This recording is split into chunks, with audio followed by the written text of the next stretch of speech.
Hi everyone, in Algebra 2B. Today we're going to be going over the new material in lesson 110.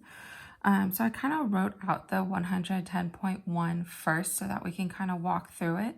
And then we'll do the 110.2 together as well as the ones from the lesson. So what you're going to do is you're going to start with this inequality that looks like this. You're going to set each of them greater than 0. And first we're going to look for the positive number. So when I set these equal to 0, I solve for the inequality. I notice that this is x is greater than -2. So this -2 is not to the right of 0. And since I'm looking for the positive, this one is not going to be used. But I see that x is greater than 3. So this is the one that I'm going to use for the positive.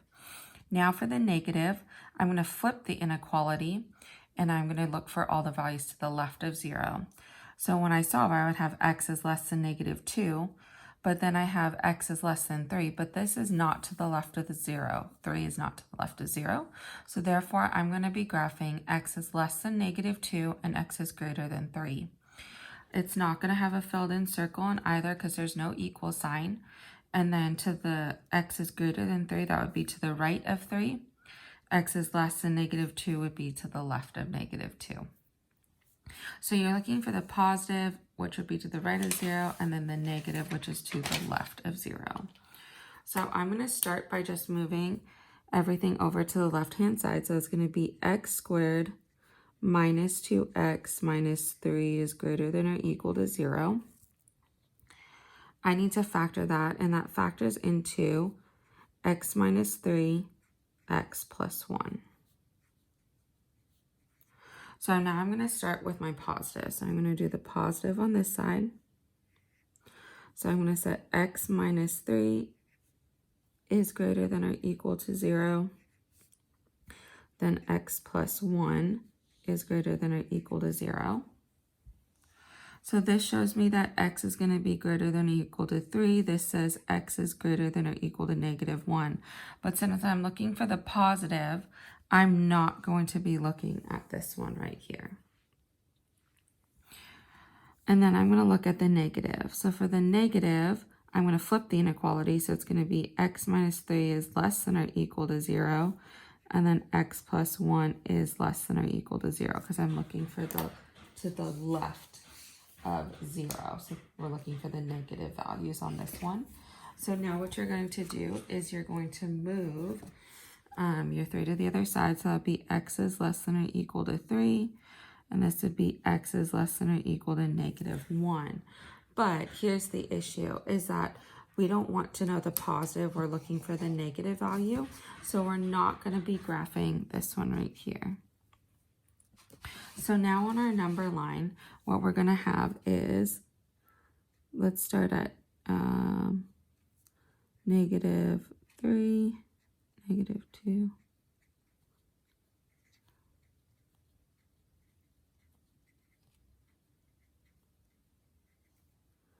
This is our number line.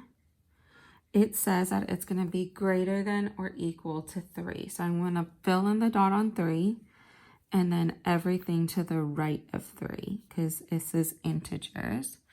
Then on -1, I'm going to fill in the dot as well, but then I'm going to fill in everything to the left of -1, which would look like this. Okay.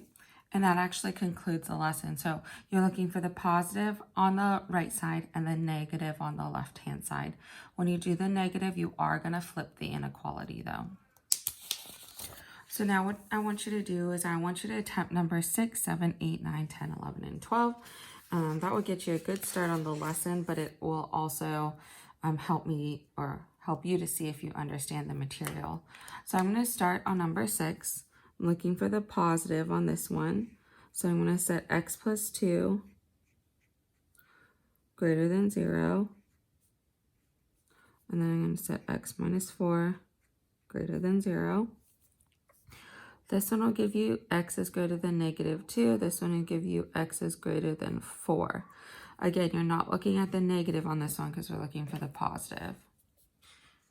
Now for the negative, I have to flip the inequality, so it'd be x plus 2 is less than 0, and then x minus 4 is less than 0.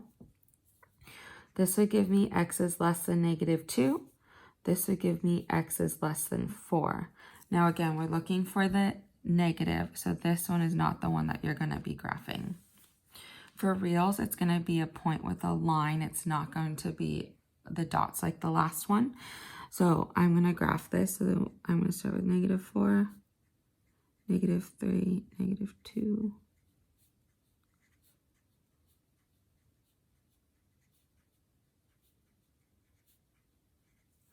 Here's my number line. Now I'm going to leave an open circle on -2, and then I'm going to graph everything to the left of it. So my arrow is just going to go this way. Then on 4, I'm going to leave it open, and then I'm going to graph everything to the right of that.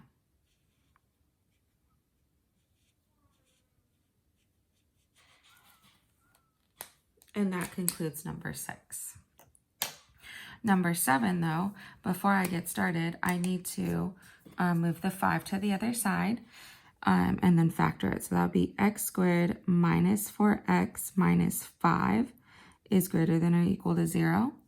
That factors evenly into x minus 5 times x plus 1. Now when I'm looking for the positive, I'm going to set x minus 5 greater than or equal to 0, and then x plus 1 greater than or equal to 0. When I move the 5 to the other side, it becomes x is greater than or equal to 5. This one is x is greater than or equal to -1. We're looking for the positive, so this is not going to be the one we're going to use. Then for the negative, we're going to flip the inequality, so it's going to be x minus 5 is less than or equal to 0. And then x plus 1 is less than or equal to 0. This would give me x is less than or equal to 5. This would give me x is less than or equal to -1. You're looking for the negative value, which would be this one, not this one. So when we graph this, we're going to start with -3.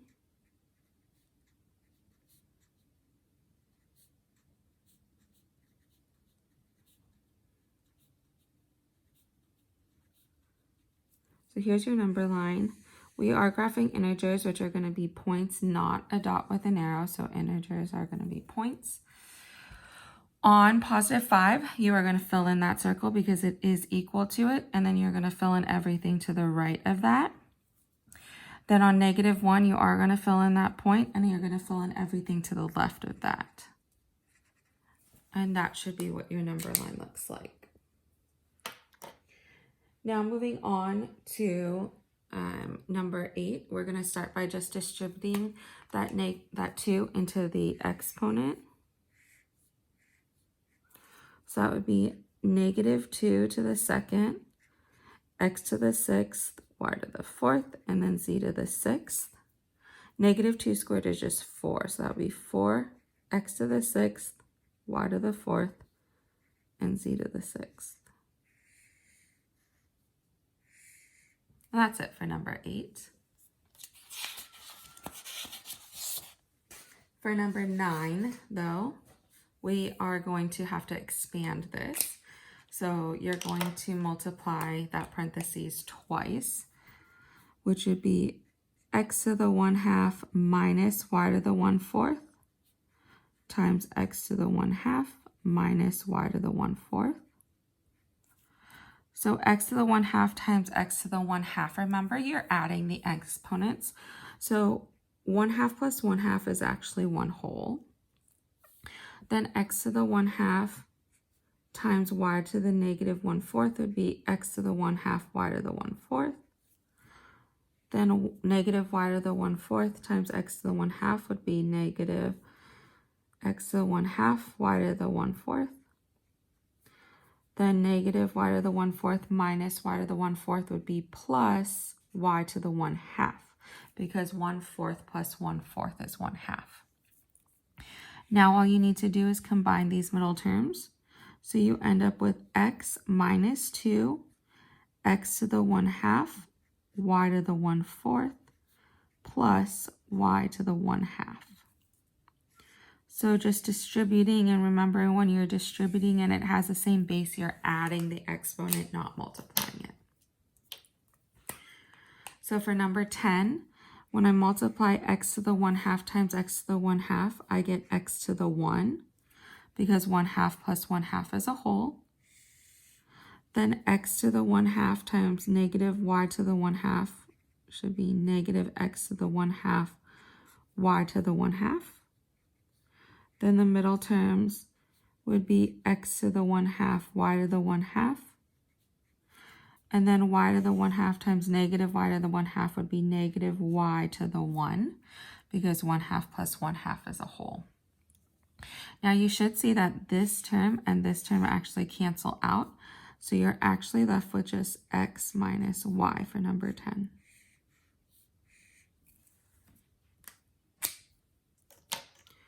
Okay, so now we're going to move on to numbers 11 and 12. So number 11, we're going to refer back to our lesson 108. And I need to write down this equation right here. So the minus equation, which would be f cubed minus s cubed equals f minus s times f squared plus fs plus s squared. So I'm going to start by just taking the cubed root of each of these terms.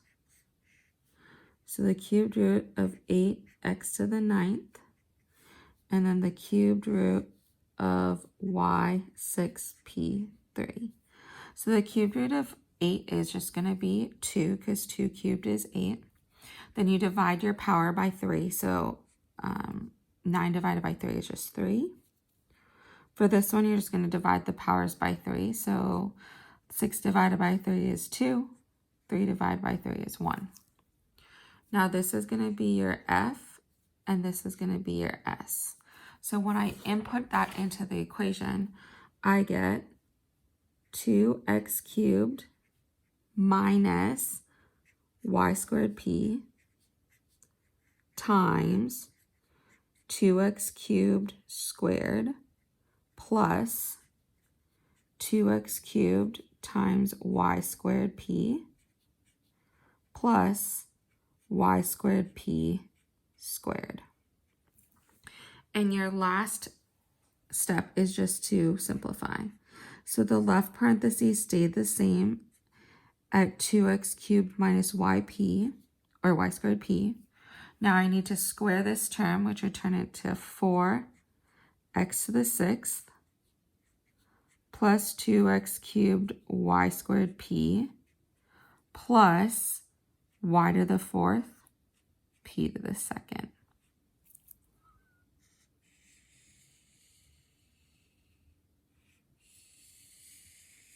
And that's your answer for number 11. For number 12, I have to write down the same equation as I did for the last one, but the plus equation.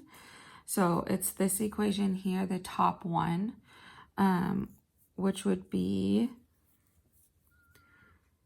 f cubed plus s cubed is equal to f plus s times f squared minus fs plus s squared. So now what I want to do is I'm going to take the cubed root of each of these terms. So the cubed root of 27 is 3. 12 divided by 3 is going to be 4. 9 divided by 3 is going to be 3. This is going to be your first term. And then 6 divided by 3 is going to be 2. And 15 divided by 3 is 5, and this is your second term. So now we're just going to input that into the equation here. So that's going to be 3x to the 4th, y to the 3rd, plus p to the 2nd, m to the 5th, times 3x to the 4th, y to the 3rd squared, minus 3x to the 4th, y to the 3rd, times p to the 2nd, m to the 5th, plus p to the second m to the fifth squared. And all you have to do is simplify that. So my left parenthesis stays exactly the same at 3 x to the fourth y to the third plus p to the second m to the fifth.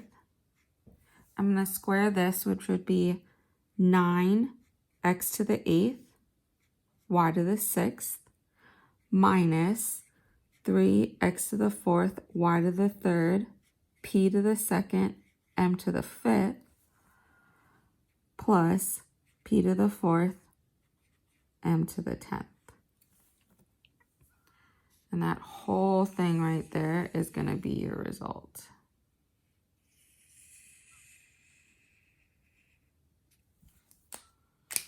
And that concludes what we're going to do for lesson 110.